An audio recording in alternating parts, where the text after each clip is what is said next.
this time in my life, this year, I was able to sit still and I was able to pay attention to what was really happening with my emotions once I understood. I really truly have been so in tune with myself that it's a beautiful thing, because how can you help others if you can't help yourself?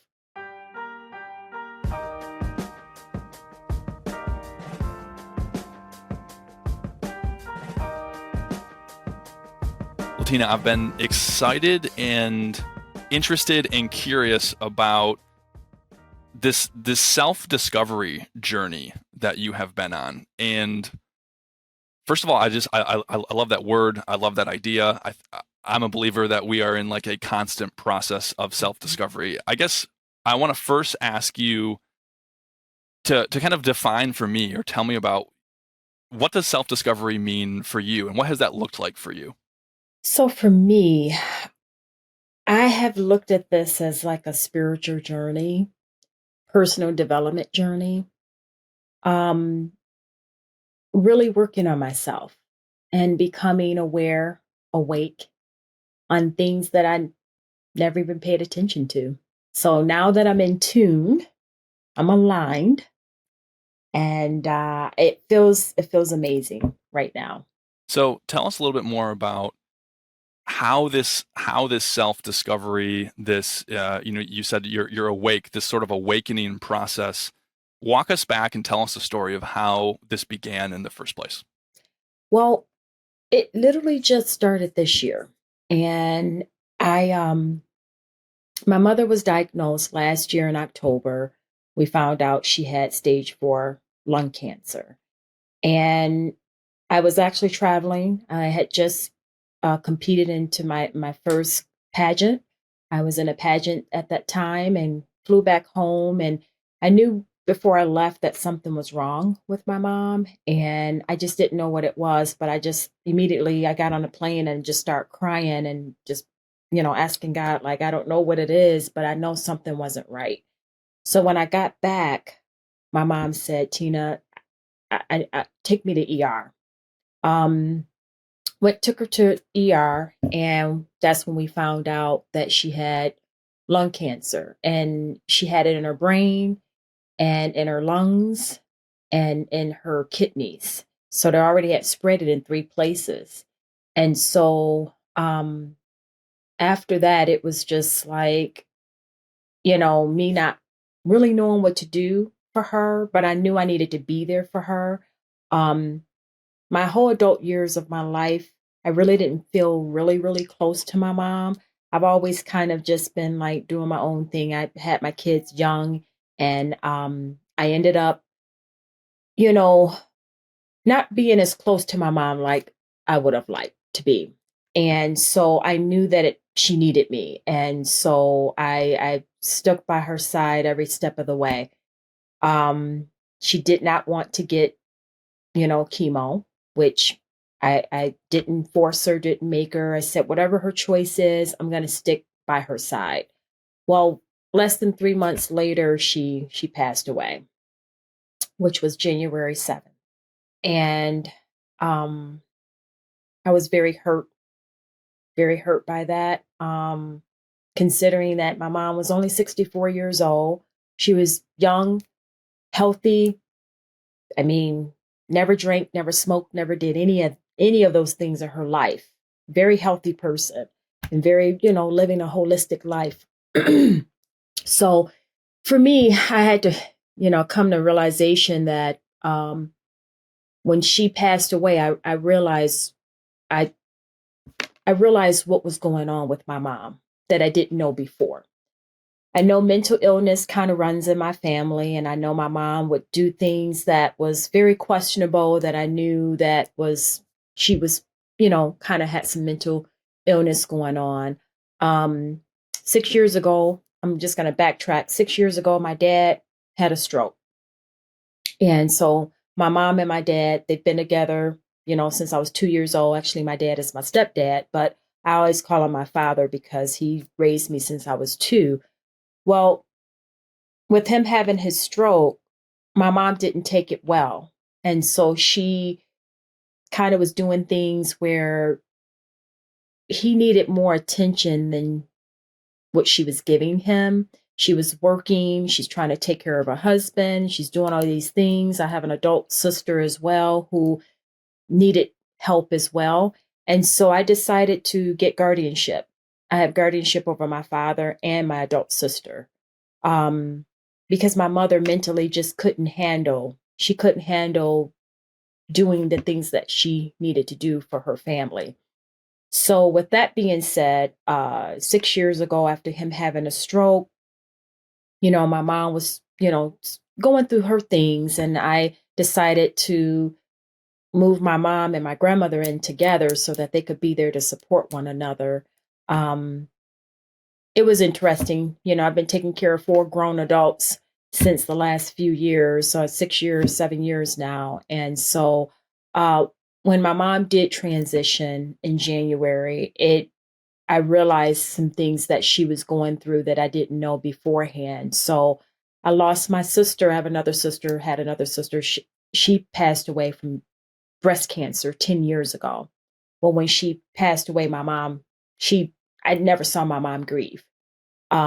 She didn't want to believe that my sister was sick. And so it was just like this belief thing. She could not deal with what was going on in her life and what was happening. And so a big part of me was, okay, I gotta help. I gotta do what needs to be done. And, even before my sister passed away, I was taking her to her, appointments, doctor's appointments, and trying to, help with her situation. And when she died, I had to, I did her whole funeral service. I did everything because my mother, she she wasn't there. Not saying she wasn't there, but mentally she wasn't there to do what she needed to do. So I realized when she passed away, my mother suffered in silence, especially Mm. when my sister died. She suffered 10 years of not talking to anyone, not dealing with her emotions. It actually it killed her. It made her sick, and it killed her. For a healthy woman having lung cancer who's never smoked a day in her life, never drank a day in her life, to getting lung cancer, I knew what that stemmed from. It stemmed from her not releasing her emotions and all of that being bottled up inside and not letting go. So my journey this year has been a time from it really happened after my mom transitioned. And I thought I was going to die. I didn't know what exactly was going on with me. But when I realized, and when I met Kimberly, she was, kind of walking me through all these emotions that I was going through, that my emotions was trying to, you know, come out. And I did so much crying. I said, all this crying I'm doing, I'm thinking, do I have enough tears to keep crying? I'm just crying. I've never cried so much in my life. Losing my Yeah. sister, I cried, but I went back to work. I kept going. I kept doing what I needed to do. I got 5 nieces and one nephew. I'm trying to be there for them. And I got my own two daughters and my grandkids at the time. And it's just so many things that I'm trying to take care of everybody. So I never, this time in my life, this year, I was able to sit still and I was able to pay attention to what was really happening with my emotions once I understood. You Uh-huh. mentioned, I want to jump in really quick because you mentioned, I thought I was going to die. And I guess I'm just Mhm. curious what you meant by that. I literally thought I was going to have a heart attack. My emotions was so strong. My chest, my throat, it was so heavy. They were trying to come out and I didn't know. And then all the crying that I was doing. And let me say this, one thing I realized, 3 months after my mom passed away, there were some things that I wanted to tell my mom before she transitioned. I didn't get a chance to. She was suffering enough, right? I really wanted to tell her how I felt, the way I felt about how I was treated as an adult from my mom. And I really wanted to just let her know how I really felt. But obviously, God said, you know what? Leave it alone. She's suffering enough, and let it be. So what I realized, something told me one night, it was 11:30 at night, something told me, write a letter. I got up, I went into my Zen room, because I do have a Zen room, and I started writing. I wrote a letter to my mom. It was a 2-page letter. When I say I was bawling and crying my eyes out and just writing, I knew exactly what I needed to say to her. And it was a good letter. It was a positive letter. I told her how grateful and thankful that I was that she had me. She had me at 15 years old. So here she's a young mom raising me and my sister, because we were only 2 years apart at the time. And she did do a phenomenal job. Even though my adult years, we weren't as close as I would have liked have been, would have liked to have been. I can say that things happen for a reason. And she has made me the person I am today because of her.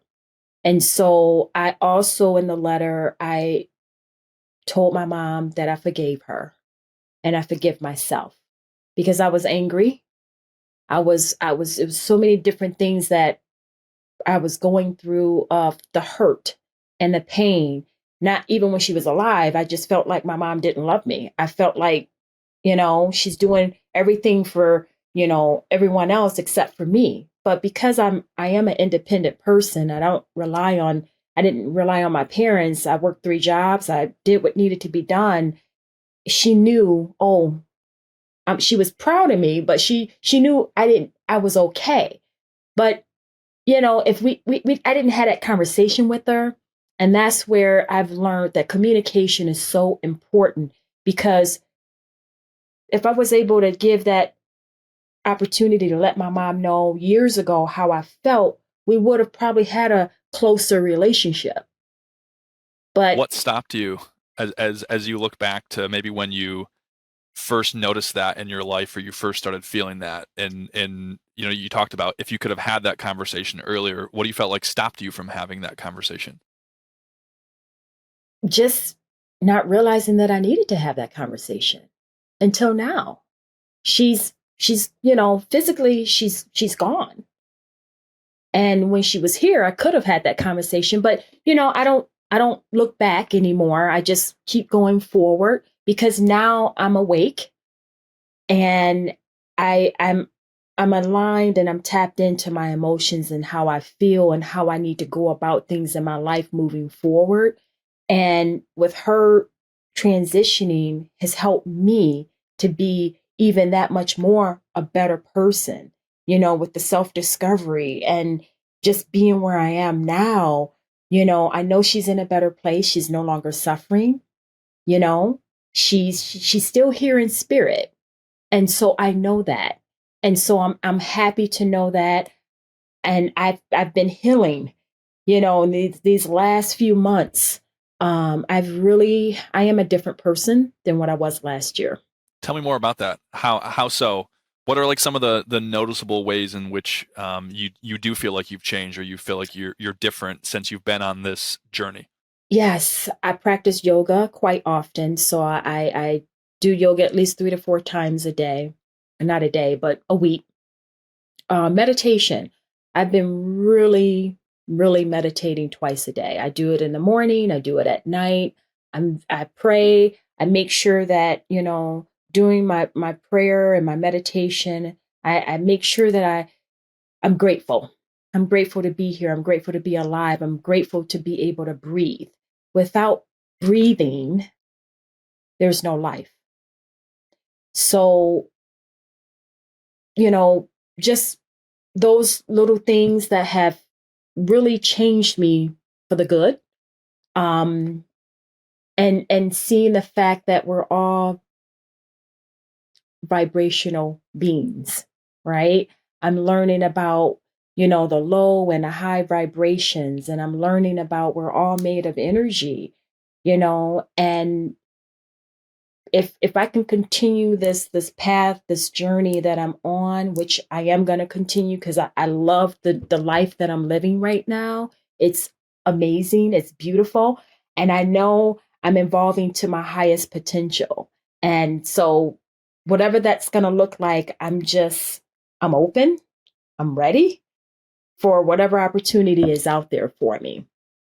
Um, it is a beautiful journey, and I want to share what I've experienced with others. Some people will listen, some people won't. Some people believe, some people don't.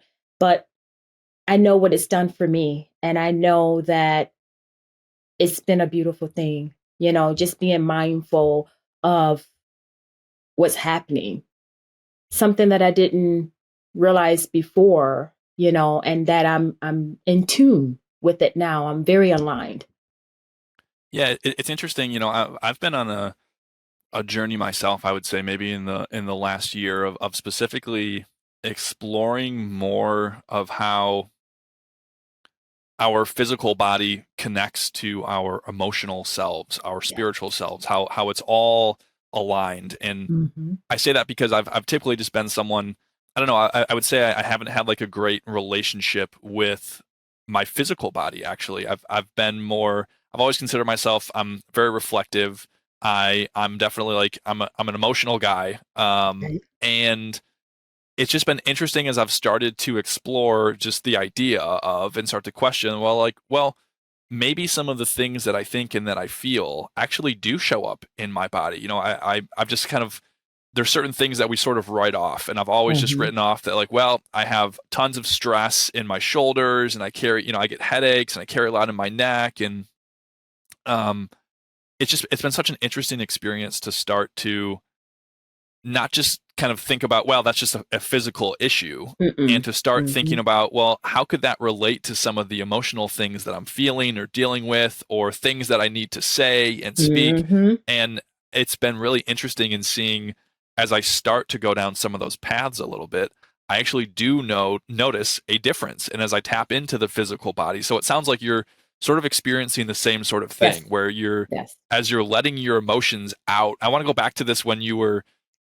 really, you were crying and you're grieving your mother. And I don't know if you know this, but unfortunately we share, I lost my dad when he was 50 years old, and he didn't Oh. have, it was similar. He didn't have any signs of physical health, or he died of a heart attack. Oh. He was a healthy man. Anyway, so I understand that grieving process, and I want to go back to, as you're starting to let all of this emotion out, was that the first time in your life where that was the case for you? Oh yeah, that was. I mean, I would cry here and there, but this has been different. This has been completely different. And, me feeling those emotions, not knowing at that time what it was, I never felt that before. So I feel like it was really bottled up inside of me. There's been trauma. My kid's father was murdered when my kids was 2 and 4 years old. When Wow. that happened, I was young. I think I was 22, 23 years old. And, you know, I just knew, I mean, I cried, but I knew, okay, I'm a single mom now. I got to do what I have to do as a mom. And so I guess just kept going. So, I noticed that when you're going through trauma and going through deaths and stuff like that, this has happened in front of you. Each time I keep going. This time with my mom, which you only get one mother, I was, God just said, sit still and pay attention to what's going on. And I did. W- Yeah, was there, when you lost the father of your children, do you think, I mean, was there almost like a switch that was flipped in you that day that just kind of like turned off the sort of Mhm. emotional side of things, and was just like, all Yes. right, I've got work to do, I've got a Yep. job to do, and Yep. I don't have time to think and feel. And it's like that Exactly. switch was flipped, and then it was that way for however many years until Yeah. January came around. Yeah. Yeah. That's exactly what really pretty much that happened. Because when my sister passed away 10 years ago, It was similar. I first of all, I'm that one where I'm taking care of my nieces and nephew, and I got my daughters, and then I have my grandkids, and so I don't have time to deal with my emotions. I don't have time to, but I really have been taking time out now for me. I really truly have been so in tune with myself that it's a beautiful thing, because how can you help others if you can't help yourself? Hmm. you know so I realized that I have to take care of me in order for me to take care of others. Absolutely. And I just feel like it's this interesting thing that we do as humans, or that our physical selves, our emotional selves do. At that time in your life when that switch kind of flipped off and you went into, I'm going to call it almost like survival mode Hmm. of, I know what I have to do. I've got to raise my children. I'm imagining that's what's going through your mind. And Hmm. I just find it interesting how at that time in your life, it served a purpose. It helped you continue on. It helped you fulfill your role as a mother. And I'm sure for maybe a period of time, it seemed like that was sort of a good thing. And then there reaches a time where it becomes, it's like, but what have we been neglecting, or what Right. have we been um steering away from? And it's just kind of interesting how like our bodies sort of naturally react and try to protect us, and I think at Hmm. sometimes that can be helpful, and then there becomes a point where maybe it's not so helpful. Exactly, you're absolutely right. um One of the things that I realized, I've always wanted to do hypnotherapy. And so I recently did that, actually a day after my birthday, which was on the 13th of October. And she she's a beautiful person. Her name is Brooke. She's at the space. And so I ended up meeting her because I go to her classes, and didn't realize that she was a hypnotherapist. So I was so excited to be able to finally go through something like that. And it was actually interesting because we're all made of, we're energy, right? And like you mentioned, how when you're stressed, you just kind of like, you're stressed, but you still got that pain in your body or in your neck that just won't come out because you're just so used to, kind of dealing with things. Um, One of the things that I wanted to talk to her about was my anxiety and the stress that I go through in my life. And I want to get rid of it. I want that to be done and over, because that's the old me. The new me is, I'm living for the moment every day. I'm not going to stress. I'm not going to do any of that, because for what? It doesn't do anything healthy for you. If anything, it just causes pain and illnesses. So when we were going through the process, it was interesting that I could feel like the energy in my body. I could feel it just releasing itself. It was amazing. I've never even gone through something like that before, but because now I'm in tune with myself, I can feel what's going on internally. And so I can say that, I'm doing great. I'm doing well. I'm just, like I said, I'm happy, and I want to continue this journey. I know it's a more powerful journey than ever, and I definitely want to experience at the highest capacity. Some of these different tools like hypnotherapy have, what was prior to this year and prior to this experience that you've been on, or this journey that you've been on, what was some of your, I don't know, relationship or thoughts about things like that? Because I ask because frankly, like sometimes even in some of my own journey, I have looked at some things like hypnotherapy. As an example, I've never experienced it before. My wife Eileen actually experienced it with Brooke as well within the last Okay. couple of weeks, and she said that she Okay. had a really profound experience. Yeah. I'm I'm becoming a lot more open to things like that in my life. And I would also admit that there's previous versions of me that were like, that sounds dumb. Frankly, like that sounds made up. I don't believe that. Um, but I'm becoming more open to it. And as the more that I explore different things, and it's just like, well, why can't I just be open to it and to try it and to Absolutely. see? And so I'm curious what your experience or what your kind of thought process was about some of these tools that you're talking about before you started this journey. Right. Well, meditation, I never really knew what meditation was. So I kind of thought, ooh, I thought it was kind of like, I didn't know what it was, but I didn't think that it was something that was good. I kind of looked at it as a negative because I didn't know. What you don't know is what you don't know, right? What Medi- what sort of like assumptions did you make about meditation?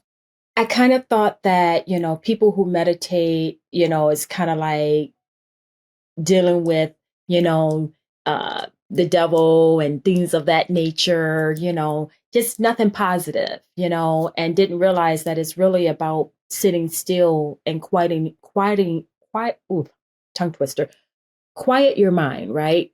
And being able to listen to your body. When you're breathing and you're taking in those deep breaths and you blowing out, that's really pretty much all it is, and calming your nerves. The hypno, I kind of thought the same thing, similar with the meditation. I was like, I don't know if that's just bad spirits, I didn't know, And then a couple years ago, I was like, I need to find a hypnotherapist, and What didn't. what made you say that? What made you Well, go from, I'm not sure about this thing to like I need to go seek it out? because I am an open person, so for me, if there's something different in life that most people shy away from, I kind of like going towards it just because I'm curious. I want to know. Um, when I finally got it out of my mind that it wasn't what I thought, I kind of did some research on it. I was like, yeah, I would like to see if I could find someone that could do, hypnotherapy on me. And this year was a great year for that. I've been experiencing so many new things. I've done Reiki. That was another thing that I didn't know much about, but you want to make sure you have people. One thing I realized that, there's good spirits and bad spirits in the world, good energy, bad energy. So you still have to make sure that you're careful at who you're allowing to be in your space, because a lot of the negative energy, they want to take the good energy. And so you still have to be mindful. And so what I've been doing is just listening to my body and being guided. I'm always praying and asking God to guide me in the right way of what I'm doing. And everything seems to have panned out perfectly. Like it's meant for me to do this. It's divine. I'm curious about your relationship with your faith and what role that's played in some of the loss in your life and in some of this journey that you've been on. Just tell me a little bit more about that. So I grew up as a Jehovah's Witness. Both my parents, they, when I was younger, they started studying with Jehovah's Witnesses. And so then, of course, me being a child at that time, I'm being raised as a Jehovah's Witness as well. And, um, you know, as you know, I don't know if you know much about Jehovah's Witnesses, but, celebrating Well, holidays we don't do. And yeah, I yeah, actually, I admittedly don't know a ton about Jehovah's Witness, so okay. I guess tell me more. Okay. So basically, a lot of people kind of think that we're in a cult, which I don't find it to be in a cult. I think that religions itself, people overdo things a lot of times. And I think that if you're not balanced with what you know, then it can become a problem. Um, we know that we have a creator, our heavenly father, right? And in the Bible, Psalms 83:18, his name is Jehovah God. People have different names for him, but I call him Jehovah. And we, it's a very structured religion. So for me, the structured part helped me in my life as being a single mom, and I'm a very structured individual, which is a good thing, right? Um I think that sometimes, I know just watching my mom, she was structured, but she also, I felt like she could have been a little bit balanced with her relationship with her daughters. My mom was more so into her religion than being with her, being into her kids. So that's why we really didn't, as an adult, I wasn't really close with my mom because of that piece. Mm. I did have my kids young, and we don't believe in fornication before marriage, so that was something that I, we make mistakes in our lives. And one thing I know, God is a loving God. So, he doesn't penalize you for things, he works. I know what, we all know what we need to do in our lives. It's a matter of just doing it, asking for forgiveness, and moving forward. Um, but with that being said, the relationship with my mom and I could say, the last few years since I had to take on getting guardianship over my father and my sister, we had a better relationship than I ever had with her previously. We talked more, which before we didn't. I could go a year or two and I wouldn't even hear from my mom. Mm. So I think with that being said, I would say that, sometimes not just Jehovah's Witnesses, but all religions, if people aren't balanced within their religion, it can consume them. It can just really consume them to the point where they're so focused on the religion that they forget about the important people in their family and their lives. So that's Yeah. my thought process on that. So Well, and so it sounds like was that did that experience with your mom, and it sounds like feeling like maybe she placed her religion before the important people in her life, did that change your relationship with your religion or with your faith? so in a way it did. I know who God is. I still pray to him. I have a relationship with him individually. I don't need to have a religion to, you know, have a relationship with God. And that's one of the things that I realized. I'm more closer to God now than I ever have been. So religion you know, to me is really man-made. A lot of times just people overdo things, people oversay things. They want to, abuse what they know. And so I have a better relationship with God now than I ever have. And I love the relationship that I have. I know he's there for me. He protects me. He's real. He's my creator. And I give him all the honor, glory, and praise because that's what we're supposed to do. He created us. He created life for us to be able to enjoy. He created so many different things for us. And that's one of the things that I'm like, whatever he has to offer, whatever opportunity there is in life, I want to take it and take all of it. Whatever he's offering to me, I'm going to take all of it and not think twice about it. I'm going in. So that's my that's how I feel, and like I said, I definitely have a more better relationship with him than I ever have. So, I think it's cool just hearing you talk about some of your different experiences and this self-discovery journey, and I guess it just reminds me of, and I tend to be a believer in that we can. Number one is it's good to be open to things. Number two, mhm, it's okay to question things. And number three, it's okay to always change our minds on things. mhm, And I'm kind of hearing that from you as well. And I just think it's cool that, I don't know, I think sometimes we can get sort of closed off on the idea of self discovery being in later parts of our life. And mhm, that that we can discover new things about ourselves all the time, every single day, for the Mm-hmm. rest of our lives. I know that's a journey that I've been on through some of my own therapy and some of the tools as you're talking about, as far as like just learning more about myself. I just think that this idea of being on a self-discovery journey is a very important and worthy journey, and there's no good time to start it or stop it. It's just kind of an ongoing thing. So as I hear you saying all of this, I'm just kind of reflecting on that.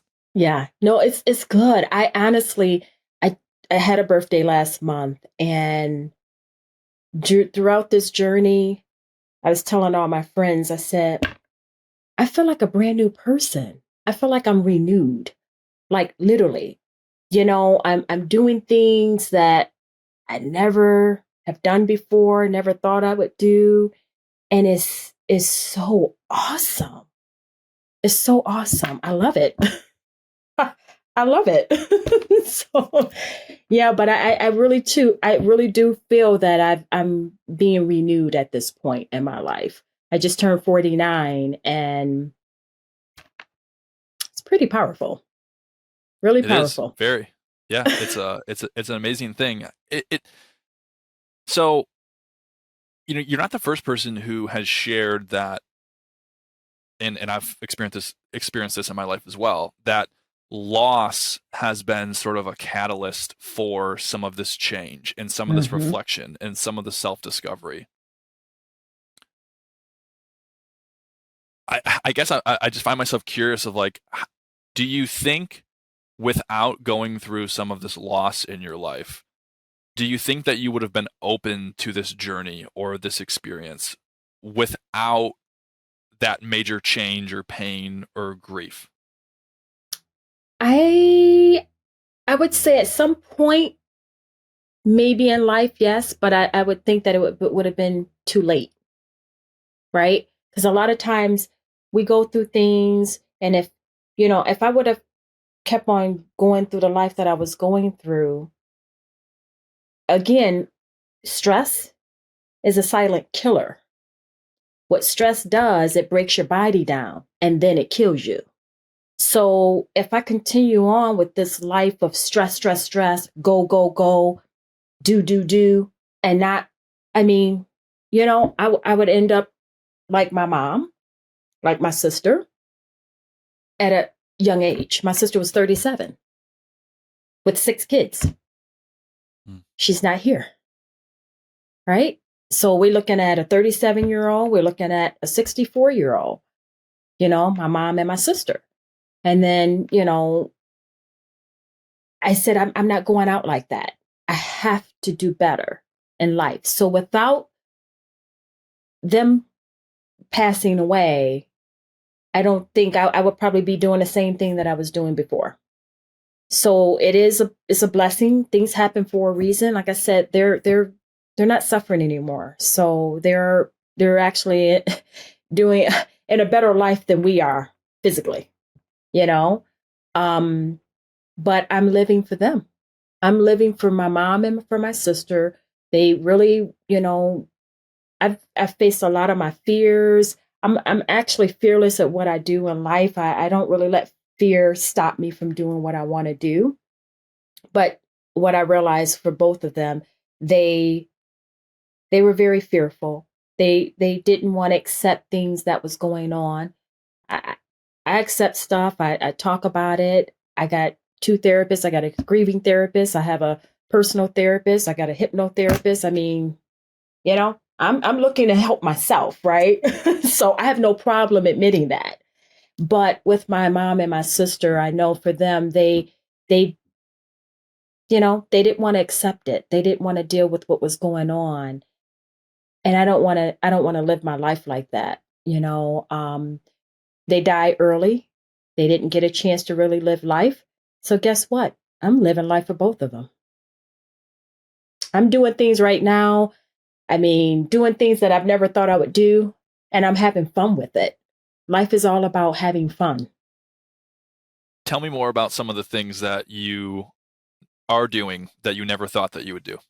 Well, last year, I decided I wanted to get back into modeling. I started getting into modeling when I had my daughters, but it was like a slow process, just more so doing print work here and there. Then I said, you know what?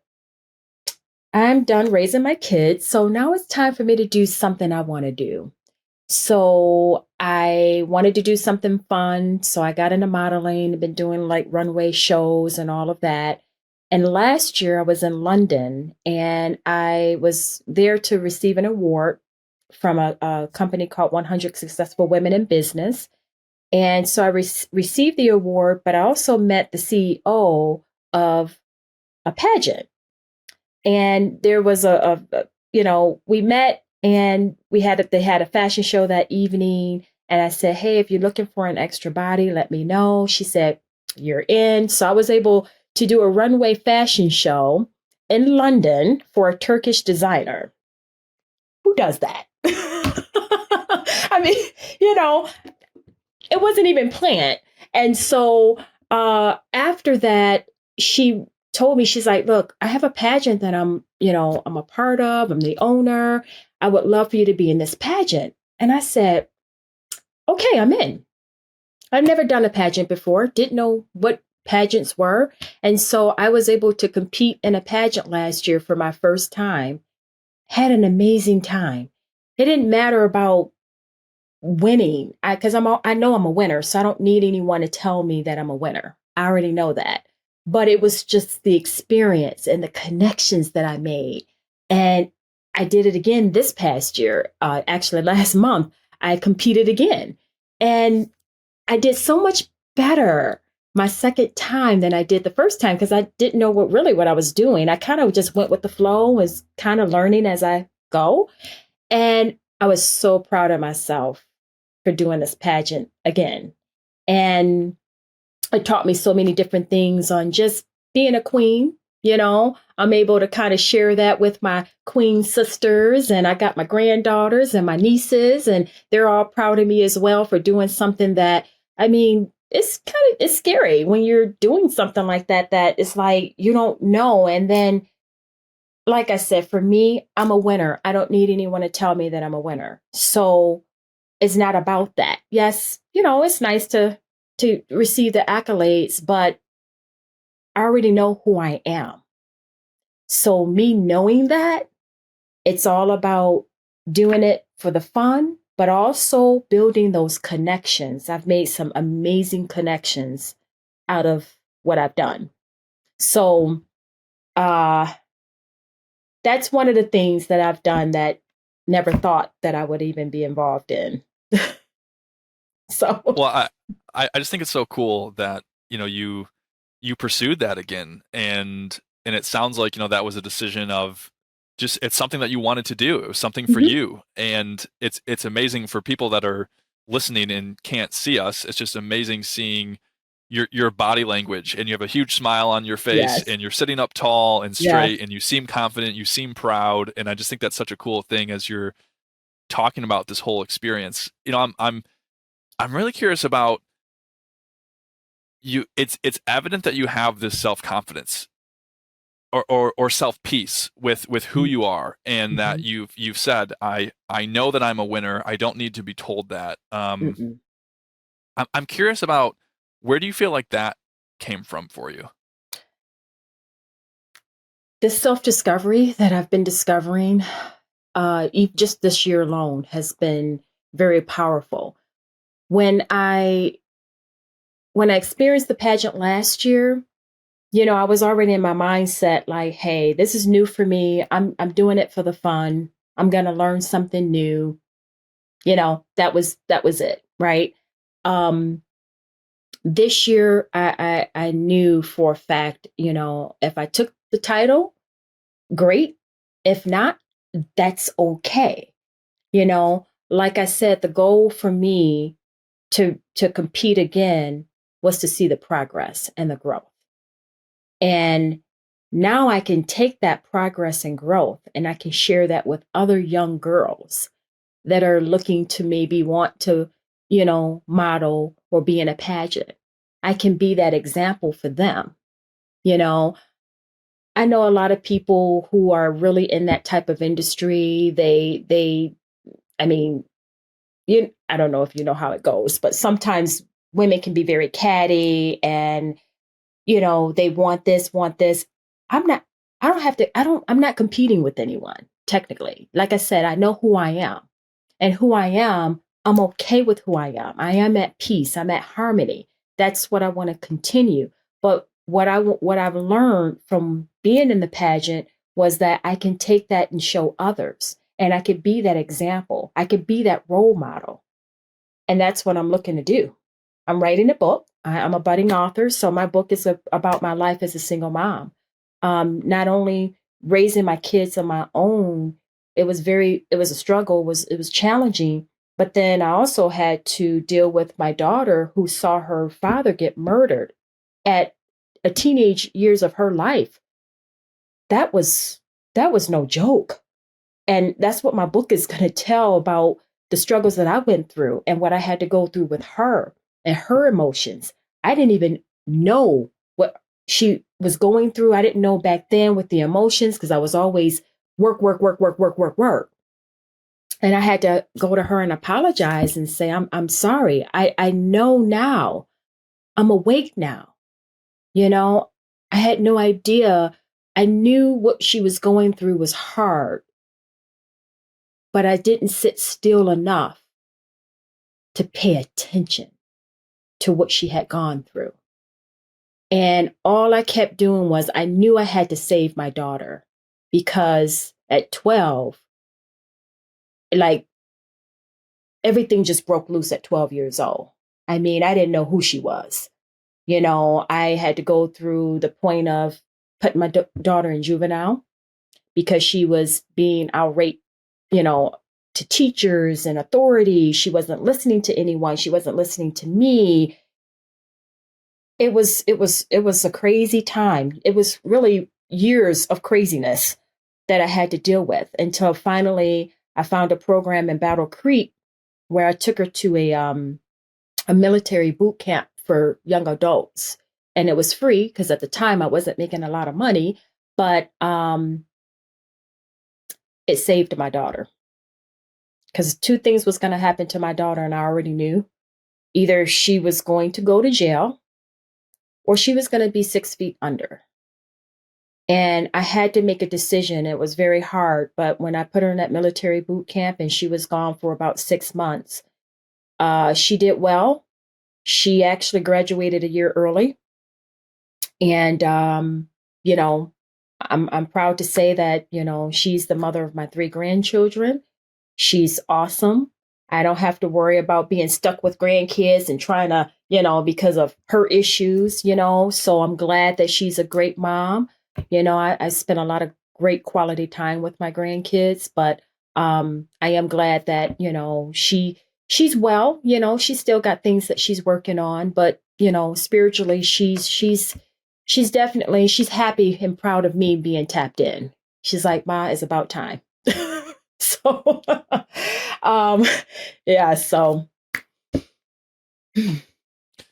Yeah, these the things that we experience early in our lives, and I can only imagine how going through an experience like that when you're that young, mhm, how that stays with you and impacts you and shows up in ways in their lives that they're probably not even aware of. mhm, That's been a lot of my sort of learning and unraveling is I lost my dad when I was 17, and even though I was older and I could understand and I could kind of cope with it a little bit at the time, I mean, here I am 12 years later and I'm still processing things and right, learning new things about how that has impacted me and affected me. And similar to you, that's led me to make a lot of decisions in my life that are drastically different as a result of that. And so I can just only imagine your kids going through that at such a young age. I mean, it's got to have such a profound effect on them. And it oh sounds yeah, like I'm happy to hear that it sounds like they've had some opportunities to maybe process some of that in different ways right, and not have that be something that's holding them back in their lives. yeah. No, I'm so happy about that too because even with my youngest daughter, she's 2 years younger than my older daughter. Yes, they both one is 28, the other one is 30. Um, one thing I can say, I'm very proud of both of them. I'm very proud of them. One thing, as me being a single mom, I was very dedicated at staying focused and being consistent at being there for them. I might have worked 2, 3 jobs, but let me tell you, I would volunteer at their schools. Those teachers knew who I was. The principal knew who I was. I was very, very engaged. So me being engaged and knowing what I needed to do for my kids is why they are the way they are now, which I'm very happy about that because, kids don't ask to be born. And we as parents, we have to do everything we need to do for them in our power. There's no book about how to be a good parent, but I did everything I possibly could for both my kids. So I can say that I am a proud mom. I have one who lives in Florida. My youngest one, she's doing very well, very successful in her life. And then I have my oldest one that's here with my grandkids. So it's all good. I'm very proud of both of them. So that's why I'm writing a book about my life and my story, because I want to inspire, motivate, and empower others. Well, and I think by doing what you're doing, by sharing some of your story, by writing a book, I mean, I think you will do that. I just in hearing you share the story of your life, I think there's so much that you should be proud of. Mm-hmm. And again, I think it's just amazing that you went through this experience of raising your children and putting all of your time and attention there. And now I think it's incredible that you're shifting some of that focus back onto yourself, and you're Yes. allowing yourself to move through some of the things that maybe you kind of missed or weren't able to process. And Mm-hmm. now you're exploring the things that you want to do in your life. And I just think that's a great, yeah, you should be proud. You should be proud. Yeah. Very. Thank you. Thank you. No, I'm glad you said that because I didn't even look at it like that until you just said it. I'm like, yes, this is what I'm doing. So, and I deserve that. Absolutely. As we wrap up our conversation, if people wanted to find out more about you, if they wanted to keep in touch with you, as the book is coming along, what are some ways that people might be able to find you or get in touch? Well, they can get in contact with me I can give out my phone number. I'm fine with that, 734-674-1175. Or my email is latinaroggero@gmail.com. So that's LATINAROGGERO@gmail.com. Awesome. Well, Latina, thank you for engaging in the conversation with me today. Thank you for sharing your story, and Thank you. keep going. Keep going. I think you're doing some incredible work both internally and externally. So Thank keep you. going. Thank you so much, Chad. And thank you for this opportunity. And thank you for having me. I appreciate it.